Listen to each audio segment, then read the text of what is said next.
আসসালামু আলাইকুম বন্ধুরা, কেমন আছো সবাই? আশা করি ভালো আছো। আজকে আমরা জানব "at last" দিয়ে কিছু বাক্য।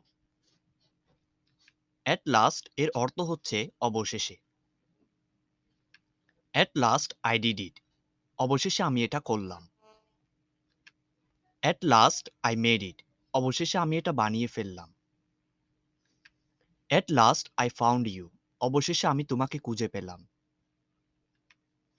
"At last she came here" অবশেষে সে এখানে এসেছিল। "At last he agreed with me for wedding" অবশেষে সে আমার সাথে বিয়ের জন্য রাজি হলো।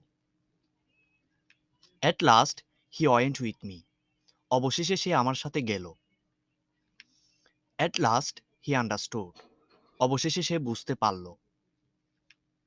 "At last I found a job" "At last I found a job" অবশেষে আমি একটা চাকরি খুঁজে পেলাম।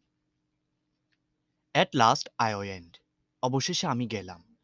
তো বন্ধুরা, "at last" দিয়ে আর কি ধরনের বাক্য হতে পারে তা আপনি কমেন্ট বক্সের মধ্যে কমেন্ট করুন। ধন্যবাদ।